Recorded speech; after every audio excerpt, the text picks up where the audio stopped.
हाँ starting session start करें। Hello, good afternoon friends, good afternoon to all of you.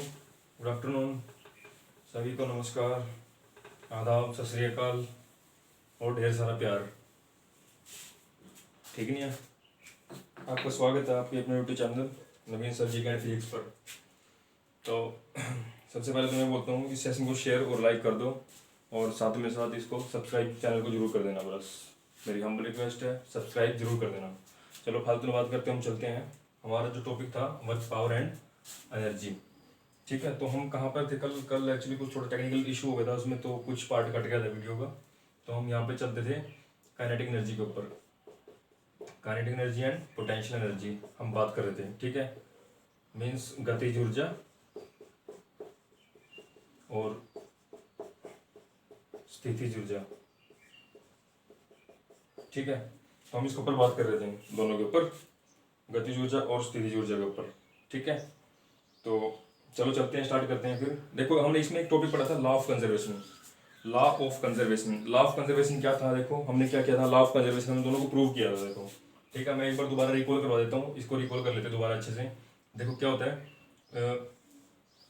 मैं बताता हूँ। देखो जैसे ये हमारा हो गया, हम काइनेटिक एनर्जी की बात कर लेते हैं यहाँ पे, कि हमने कोई एक ऊपर बॉल फेंकी। देखो यहाँ पे बॉल फेंकी हमने, ये बॉल ऊपर यहाँ तक गई।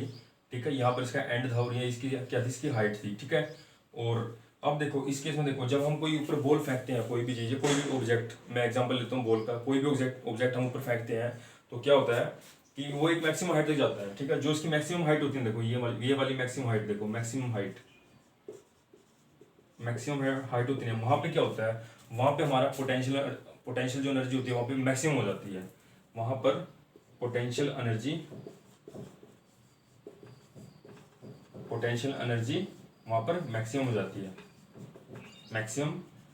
यहाँ पे मैक्सिमम होगी, मतलब यहाँ पे मैक्सिमम होगी हमारी पोटेंशियल एनर्जी। और इसी केस में हम क्या करते हैं, जब देखो जब ऊपर हाइट पे गई तो हमारी क्या हुआ, पोटेंशियल एनर्जी मैक्सिमम होगी। लेकिन क्या हुआ, उसी टाइम क्या होगा, काइनेटिक एनर्जी जो होती है हमारी, काइनेटिक एनर्जी ये क्या होगी हमारी, ये हमारी क्या होगी, बिल्कुल जीरो होगी। काइनेटिक एनर्जी कितनी होगी, जीरो होगी। क्योंकि देखो हमने ये कोई ऑब्जेक्ट है, देखो कोई बॉल गई हमारी, ये ऊपर गई, देखो तो ऊपर जाके वहाँ पे एक पॉइंट पे रुकेगी जा करके। ठीक है, फिर बाद में वापस आएगी। ये पहले वहाँ पे रुकी, ऊपर रुकी तो मोशन खत्म हो गया, बिल्कुल मोशन बंद हो गया इसका। मोशन जैसे बंद हुआ तो वहाँ पे क्या हो गया, इसकी एक हाइट, पर्टिकुलर हाइट नोट की गई। उस हाइट पे क्या हो गया, उसकी पीक पे जो यहाँ पे क्या हो गया, पोटेंशियल एनर्जी हाई होगी और काइनेटिक एनर्जी कितनी होगी, इसकी जीरो होगी। अब देखो, फिर देखो अब इस केस में ये देखो, नेक्स्ट में उधर बनाता हूँ, ये यहाँ पे थी हमारी पोटेंशियल एनर्जी। ठीक है, एम यहाँ पे तो एच हमारा मैक्सिमम था इसका। ठीक है, तो पोटेंशियल एनर्जी मैक्सिमम थी। अब देखो इसी केस में ये वापस आई, नीचे आई बोल, तो क्या हुआ, स्पीड से आई, बड़ी स्पीड से आई, क्योंकि स्पीड क्यों हुई थी, स्पीड कैसे आई, हाफ एम स्क्वायर। ठीक है ना, इसमें क्या था, एम जी एच, ये मैंने एक फार्मूला आपको नोट करवाया था। ये जी क्या था, एक्सेलरेशन ड्यू टू ग्रेविटी।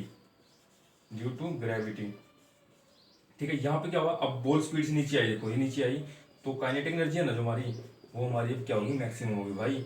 ये हमारी क्या होगी, मैक्सिमम होगी। और पोटेंशियल एनर्जी क्या हो जाएगी हमारी, पोटेंशियल एनर्जी अब क्या हो जाएगी, जीरो हो जाएगी यहाँ पे नीचे आके हमारी, जब ये बॉल नीचे सरफेस पे आएगी ना। ठीक है, तो यहाँ पे पोटेंशियल एनर्जी कितनी हो जाएगी हमारी, जीरो हो जाएगी यहाँ पे। ठीक है, और काइनेटिक एनर्जी कितनी हो जाएगी, अब मोशन में, बॉल ये मोशन में है, ये मोशन में है, ऊपर से नीचे आई ना, मोशन में है। ठीक है, मोशन में होने के कारण क्या हुआ, ऊपर से जब कोई भी ऑब्जेक्ट आया है, कोई बॉल आई, कुछ भी आया, डायरेक्ट नीचे आई, तो स्पीड उसकी इतनी थी कि वो मोशन में फुल थी। और मोशन में होने के कारण क्या हुआ, ये क्या होगी हमारी, मोशन होने के कारण ये क्या हो गया, मैक्सिमम होगी हमारी काइनेटिक एनर्जी। और पोटेंशियल एनर्जी कितनी होगी, जीरो होगी। पोटेंशियल एनर्जी ऊपर हाई थी, अपने टाइम पे ऊपर हाई थी, बट यहाँ पे क्या होगी हमारी, यहाँ पे जीरो होगी काइनेटिक एनर्जी। ठीक है, तो ये था हमारा, तो इन दोनों को हमने कोरिलेट किया। देखो पोटेंशियल एनर्जी को एंड काइनेटिक एनर्जी को रिलेट किया करके देखा, तो हमारे यहाँ पे क्या हो गया, इसको हम बोलते हैं लॉ ऑफ कंजर्वेशन। ठीक है, ये लॉ ऑफ कंजर्वेशन हो गया, इसको हम बोलते हैं लॉ ऑफ कंजर्वेशन। ठीक है, आ गया। अब देखो जैसे कुछ बच्चे जैसे नए जुड़ते हैं या कोई एग्जाम की तैयारी करते हैं, देखो मैं इसमें बता देता हूँ। ये देखो जो होता है, ये half M V square and M G H, ये तो हो गया काइनेटिक एनर्जी का। देखो एम क्या हो गया, मास हो गया। ठीक है, वी क्या होगी, वेलोसिटी होगी। इसका मतलब क्या हो गया, द्रव्यमान। हिंदी वाले सुन लो भाई, द्रव्यमान। इसको गति क्या होगी, वेग। ठीक है। और m का मतलब यहाँ पे क्या हो गया, मास हो गया। ठीक है। g का मतलब मैंने बताया था आपको क्या है, ग्रेविटी। ठीक है। और h का मतलब क्या होता है, हाइट। ठीक है। तो ये आपको यह ध्यान में रखना है। ठीक है। ये दोनों होता है। देखो अब मैंने आपको क्या बताया था लास्ट लेक्चर में, पिछले लेक्चर में मैंने आपको क्या डिस्कस किया था कि जहां भी एच की बात होगी ना भाई, यहाँ पे पोटेंशियल एनर्जी की बात हो रही है, यहाँ पे हाइट की बात हो रही है। ठीक है। कोई भी डैम हो, जैसे कोई भी एक पानी हो, उसको हम कोई डैम में जैसे पानी रोक के रखते हैं और उसको फिर एकदम छोड़ते हैं, तो क्या होगी, हमारी पोटेंशियल एनर्जी होती है उसकी, जब वो एकदम ऊपर से छोड़ते हैं। ठीक है। उसकी पोटेंशियल एनर्जी बिल्कुल हाई होती है, वहाँ पे मैक्सिमम होती है। और जब जैसे पानी नीचे गिरता है तो क्या होती है, वो काइनेटिक एनर्जी हो जाती है। ठीक है। अब देखो एग्जाम्पल के तौर पर, अब जैसे मैंने आपको कल बताया था, इसमें मैंने कल आपको एक फार्मूला नोट किया था। फार्मूला क्या था हमारा, ये देखो, mechanical energy is equal to कितना होता है, काइनेटिक एनर्जी प्लस में पोटेंशियल एनर्जी। ठीक है। एक मैंने ये नोट करवाया था आपको। ठीक है। मैकेनिकल एनर्जी कब होगी, जब half M V square plus M G H इकट्ठे होंगे, then it will be mechanical energy. ठीक है। ये नोट कर लो भाई। ठीक है। ये होता है काइनेटिक एनर्जी और मैकेनिकल एनर्जी। ठीक है। अब चलते हैं, देखो इसी में मैंने इसमें क्या बताया था आपको। अब मैकेनिकल एनर्जी क्या होती है, देखो हिंदी वाले सुन लो भाई, यांत्रिक ऊर्जा, यांत्रिक ऊर्जा। ठीक है। अब देखो इसमें मैंने क्या बोला था, इसमें हाफ एम वी स्क्वायर। अब देखो, अब हम इसमें कोरिलेट करते हैं। देखो अगर हम मास को हम दोगुना कर दिया जाए, अगर हम मास को हम दोगुना कर देते हैं, मास को हम दोगुना कर देते हैं, यहाँ पे अगर m इज इक्वल टू हम 2 रखते हैं, तो काइनेटिक एनर्जी कितनी हो जाएगी हमारी, तो काइनेटिक एनर्जी भी तो दोगुना हो जाएगी हमारी काइनेटिक एनर्जी भी भाई। ठीक है। आप इसमें रख के देख लो, उसमें मास को हम 2 रखते हैं तो, ठीक है, मास को हम 2 रखते हैं तो काइनेटिक एनर्जी भी दोगुना हो जाएगी। ठीक है। और अगर हम मास को आधा कर देते हैं तो काइनेटिक एनर्जी मैंने कल आपको बताया था आधी हो जाएगी। ठीक है। कैसे हो जाएगी आधी, ये देखो हाफ एम वी स्क्वायर इसके बटे में 2, तो काइनेटिक एनर्जी भी यहाँ पे आधी हो जाएगी। ठीक है। मैंने आपको समझा दी ना, अगर मास दोगुना कर देंगे तो m को दोगुना करेंगे तो काइनेटिक एनर्जी दोगुनी हो जाएगी। ठीक है। अगर m को हाफ करेंगे तो काइनेटिक एनर्जी भी हाफ हो जाएगी। एक नंबर में क्वेश्चन बनेगा, फंसेगा बिल्कुल क्वेश्चन ये। ठीक है। अब हम नेक्स्ट चलते हैं, इसी में चलते हैं हम। ठीक है। इसी में चलते हैं हम नेक्स्ट में। अगर हम इसी में अगर करते हैं कि ये जो हमारा v है, v मतलब वेलोसिटी है, वेलोसिटी को हम 2 गुना करने पर हमारा क्या होगा, वेलोसिटी का आप 2 गुना रखो, v की वैल्यू 2 रखो यहाँ पे। पहले हम v की वैल्यू कितनी रखो, 2 रखो यहाँ पे, v की value 2, half M V square, half M 2 का स्क्वायर कितनी होगी, 4 गुना होगी ना, 2 का स्क्वायर 4 हो गया ना, 4 गुना हो जाएगी हमारी काइनेटिक एनर्जी। ठीक है। अगर हम v की वैल्यू 2 रखते हैं तो, ठीक है, अगर हम v की वैल्यू 2 रखते हैं तो 4 गुना हो जाएगी। अगर नेक्स्ट में देखो, अगर हम v की वैल्यू को 1/2 यानी हाफ रखते हैं तो हाफ m, इधर नहीं करवा तो आपको दिखता नहीं शायद, v की वैल्यू को 1/2 कर दो भाई, हाफ m 1/2 का स्क्वायर, तो ये हो जाएगा 1/4 गुना हो जाएगी, 1/4। ठीक है। जो आपकी काइनेटिक एनर्जी है ना वो 1/4 हो जाएगी। ठीक है। तो ये तो हमारा एनर्जी का कंसेप्ट था, मैकेनिकल एनर्जी और हमारी क्या थी, पोटेंशियल एनर्जी। तो इन दोनों का हमने कोरिलेट किया कि इसमें अगर हम इसको करें तो कितना होगा, इसको कम करेंगे तो कितना होगा। ठीक है। दोनों को कोरिलेट किया हमने, तब जाके हमारा ये आया है। और इसी में देखो, इसी चैप्टर में आगे हम चलते हैं। अब देखो हमारे हम, क्योंकि हम एनर्जी की बात करें, देखो एनर्जी में हम क्या क्या है, एनर्जी हमें हमारे और भी सोर्स है एनर्जी के। देखो जैसे मैं फर्स्ट सोर्स करवाता हूँ आपको, हम आगे बढ़ते हैं। ठीक है। आगे बढ़ते हैं हम, जैसे हम हमारा क्या था, एनर्जी क्या था हमारा, आगे बढ़ते हैं हम, सोलर सेल, सोलर सेल। ठीक है। सोलर सेल क्या होता है, ये क्या होता है सोलर सेल, सोलर सेल क्या करता है, सोलर सेल क्या होता है, हमें हमें पता, हमें एनर्जी देता है, हम सबको पता है, लेकिन एनर्जी देता कैसे है, कुछ आइडिया है सोलर सेल का। ये हमारे लाइट से क्या करते हैं, लाइट टू इलेक्ट्रिसिटी। भाई जो सूर्य का प्रकाश होता है वो क्या होता है, वही तो एब्जॉर्ब करता है ये। ठीक है। एब्जॉर्ब करके उसकी क्या बनाता है, इलेक्ट्रिसिटी बनाता है। ठीक है। फिर इसमें क्या करते हैं हम, देखो कंटिन्यू करते हैं इसको। ये जो सोलर सेल होते हैं, इसमें जो हमारे जो ये बेसिकली बना किसका होता है, ये सिलिकॉन जर्मेनियम का बना होता है। ठीक है। इसकी जो प्लेट्स होती हैं सोलर सेल की, इसके अंदर सिलिकॉन, ठीक है, ये ऐसे होती है, ये सिलिकॉन और जर्मेनियम की बनी होती है ये। ठीक है। यही तो इसको ऑब्जर्व करती है कि जो इसका जो सनरेज है इसको एक्सेप्ट करती है, फिर इसको किस में करती है, ये हमारी इलेक्ट्रिसिटी में प्रोड्यूस करती है, ठीक है। ये तो हो गया हमारा solar cell, number 1 energy source हो गया हमारा। नंबर 2 होता है हमारा एनर्जी सोर्स सेल। एक ये खाली सेल है हमारा, सेल, ना कि सोलर सेल। ये सेल कौन सा होता है, ये क्या होती है, केमिकल, केमिकल टू इलेक्ट्रिकल, ठीक है। अगर सिंपल सेल की बात करता है तो वो केमिकल टू इलेक्ट्रिकल होती है, ठीक है। इसी केमिकल, इसी सिंपल सेल में हम बात करते हैं। ये जो सिंपल सेल है इसमें देखो ये 2 टाइप्स का होता है, ये प्राइमरी सेल, ठीक है, ये होता है सेकेंडरी सेल, सेकेंडरी बोल देते हैं। फिर आप बोलोगे सर ये क्या बोल रहे हो, ठीक है, सेकेंडरी सेल, प्राइमरी सेल। अब देखो, अब बात करते हैं हम प्राइमरी सेल की, ठीक है। प्राइमरी सेल क्या करते हैं, तो ये नोट कर लिया होगा सबने मुझे लगता है। प्राइमरी सेल क्या करता है, देखो प्राइमरी सेल का मतलब क्या होता है, प्राइमरी सेल, इसका मतलब होता है कि भाई इसको इसको वन टाइम चार्ज करके, वन टाइम चार्ज करके यूज करते हैं, ठीक है। मतलब जैसे हो गया हमारा घड़ी का सेल हो गया, जैसे एग्जांपल, ठीक है, क्लॉक सेल, क्लॉक सेल, इसमें क्या होता है, एक बार चार्ज करके क्या होता है, वो केमिकल, केमिकल टू इलेक्ट्रिकल बनता है, इलेक्ट्रिकल, ठीक है। ये तो हो गया हमारा सिर्फ वन टाइम यूज करने के लिए, ठीक है। ये सिर्फ किस में होता है, केमिकल टू इलेक्ट्रिकल में कन्वर्ट होता है, ठीक है। और सेकंड हम करते हैं सेकेंडरी सेल। अब सेकेंडरी सेल सुन लो क्या है, secondary cell, secondary cell, secondary cell क्या आता है हमारा, देखो इसको क्या करते हैं हम, देखो केमिकल टू इलेक्ट्रिकल एंड इसी को ही इलेक्ट्रिकल टू केमिकल, मतलब इसमें 2 बार प्रोसेस होता है, 2 टाइम्स, 2 टाइम्स प्रोसेस, मीन्स ये यूजेबल है, यूजेबल है, इसको आप फेंकते नहीं है।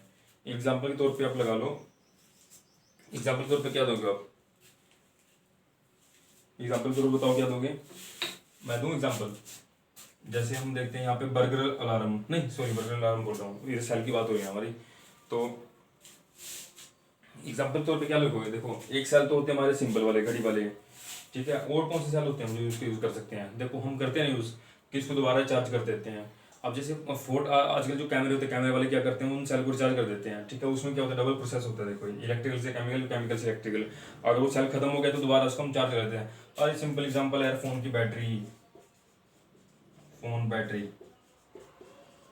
ठीक है। फोन बैटरी क्या करते हो तुम भाई, चार्ज करते हो, तुम यूज करते हो तो तुम्हारी बैटरी खत्म हो जाती है, फिर तुम उस केमिकल को चार्ज करते हो, फिर वो केमिकल क्या करता है, इलेक्ट्रिकल रूप में दे देता है, ठीक है। तो ये तो प्रोसेस होता है फोन की बैटरी में। तो ये तो होता है प्राइमरी सेल और सेकेंडरी सेल, ठीक है। अब हम चलते हैं फोटो सेल पे। ये नोट कर लो सभी, कर लेना नोट, स्क्रीनशॉट लेके जो भी आपको, ठीक है। अब हम चलते हैं फोटो सेल पे। फोटो सेल, फोटो सेल क्या होता है,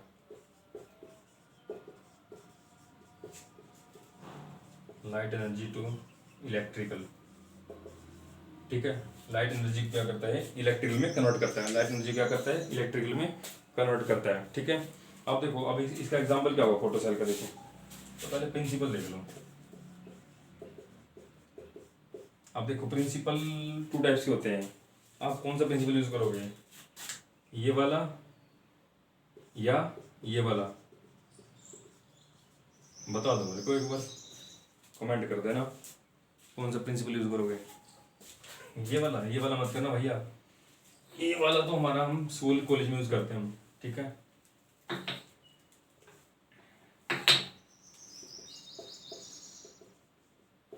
प्रिंसिपल, हिंदी में बोलते हैं इसको सिद्धांत। किस क्या प्रिंसिपल, किस प्रिंसिपल वर्क करता है ये, photo electric cell, photo electric cell, photo electric cell या फोटो इलेक्ट्रिक सेल या effect, photo electric effect, photo electric effect पे काम करता है, फोटो इलेक्ट्रिक इफेक्ट, ठीक है। ये इसका प्रिंसिपल हो गया, ये फोटो सेल का प्रिंसिपल हो गया, ठीक है। अब फोटो सेल का एग्जांपल कहाँ कहाँ यूज करते हैं हम, एग्जांपल बताऊंगा इसका मैं आपको। जैसे example burger, burger alarm, burger alarm, ठीक है। सेंसर डोर, या डोर सेंसर कर लो, डोर सेंसर में, ठीक है, बर्गलर अलार्म में।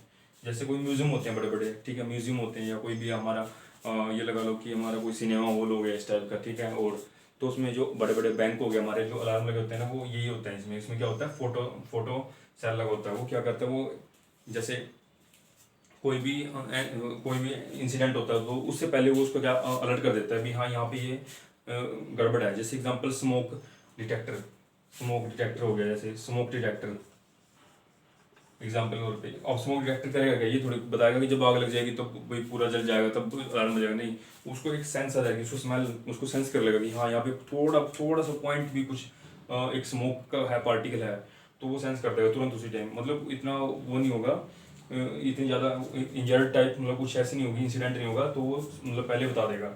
अब डोर सेंसर में क्या होता है, जैसे सपोज करो आप किसी भी उसमें ऑफिस में जाते हैं तो कई बार क्या होता है, कोई ह्यूमन बॉडी या कोई ऑब्जेक्ट आता है सामने, तो वो डोर ऑटोमेटिक खुल जाता है। तो ये क्या होता है, वो डोर सेंसर में फोटो इलेक्ट्रिक सेल में लगा होता है, ठीक है। तो ये तो हो गया हमारा फोटो सेल। मतलब आपको मैंने सिर्फ जस्ट वैसे बताया है ताकि आप इसको एक बार समझ सको, ठीक है। ये इसको भी एक बार एक बच्चा बोल रहा था कि सर ये क्रम्पटन सिद्धांत पर काम करता है, क्रम्पटन प्रिंसिपल वर्क करता है, बिल्कुल करता है, ठीक है, ये क्रम्पटन प्रिंसिपल पर वर्क करता है, ठीक है। इसको ये क्रम्पटन प्रिंसिपल पर वर्क करता है, ठीक है। इनके जो फोटो पार्टिकल वर्क करते हैं, इसके जो फोटो पार्टिकल वर्क करते हैं ना, वो किस में करते हैं, वो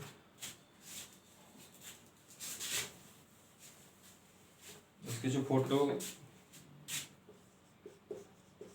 पार्टिकल जो वर्क करते हैं ना, वर्क करते हैं वो किस में करते हैं, फोटो पार्टिकल ये करते हैं, ये पैकेट्स की फॉर्म में करते हैं, पैकेट्स की फॉर्म में वर्क करते हैं, ठीक है। पैकेट्स के फॉर्म में वर्क करते हैं, जो बंडल्स के फॉर्म में, मतलब जो लाइट्स के जो बंडल्स होते हैं ना उसके उसमें वर्क करते हैं, ठीक है। और देखो, और इसमें क्या आएगी, एक यूवी रेज में, इसमें किस में वर्क करता है, इसकी यूवी रेज के लिए वर्क करता है, यूवी रेज के लिए, ठीक है। इसमें यूवी रेज होती है, यूवी अल्ट्रावायलेट रेज एग्जांपल में बताता हूँ। जैसे कोई किसी म्यूजियम में क्या होता है, किसी म्यूजियम में कोई जैसे डायमंड टाइप रखा होता है, ऐसे डायमंड टाइप, ठीक है, और उसके चारों ओर क्या होता है, हमारी यूवी रेज होती है। जैसे कोई भी थेफ्ट होता है, कोई भी चोर होता है, तो उसको थीफ होता है जो कोई चुराने के लिए जाता है, तो वो चुराने के लिए जाता है तो उसमें क्या होता है, पहले अल्ट्रावायलेट रेज उसमें लगा दी जाती है ताकि उसको हार्म, मतलब उसको इफेक्ट पहुंचा सके भी हाँ ये वाकई में अल्ट्रावायलेट रेज है, ठीक है। तो कई ऐसे फिल्म में देखते होंगे आप कि वो स्पेक्स वगैरह लगा देते हैं, उससे वो देखते हैं कि भाई हाँ यहाँ पे अल्ट्रावायलेट रेज कहाँ कहाँ से मतलब पास हो रही है। तो ये मतलब इसलिए इसमें इन चीज़ों में यूज़ होता है फोटो सेल हमारे यहाँ पे मतलब बहुत ज़्यादा यूजेबल है हमारे लिए, बहुत ज़्यादा इंपॉर्टेंट भी है। फिर उसके आगे फर्दर पार्ट होते हैं आगे, जैसे हम अब जब एनर्जी की बात करें हम तो फोटो सेल भी हो गया हमारा, ठीक है, सेल भी हो गया हमारा, ठीक है, और सोलर सेल भी हो गया हमारा, ठीक है। तो इसमें आगे अब फिर माइक्रोफोन लगा लो, माइक्रोफोन क्या करता है, साउंड को क्या करता है, इलेक्ट्रिकल में कन्वर्ट करता है, ठीक है, साउंड एनर्जी टू इलेक्ट्रिकल में, ठीक है। और आगे फिर इसके बाद मैं कल कंटिन्यू कराऊंगा आपको। एक दो टॉपिक बचा बस इसमें, बाकी तो लगभग हो गया आपका। एक तो आपको बचा है इलेक्ट्रिक मोटर, ठीक है, ये रह गया। एक आपको बचा है जनरेटर, ठीक है, दो बचे हैं। अब मैं इसको थोड़ा बेसिक बता देता हूँ, इसमें क्या होता है, ये मैकेनिकल टू सॉरी भैया, सॉरी ये उल्टा हो गया, इलेक्ट्रिकल टू मैकेनिकल, ठीक है। ये इसका हो गया मैकेनिकल से इलेक्ट्रिकल, ठीक है। जो हमारा ये इलेक्ट्रिक मोटर होती है हमारी, ये इलेक्ट्रिक मोटर क्या करती है, जब हम इसको करंट देते हैं ठीक है, तो जो इसका जो पूरा प्रोसेस मैं आपको समझाऊंगा, ये बेसिकली क्या करती है, जो इलेक्ट्रिकल को मैकेनिकल में कन्वर्ट करते हैं। हम किसी मोटर से हम कोई भी चीज़ चला सकते हैं, ठीक है।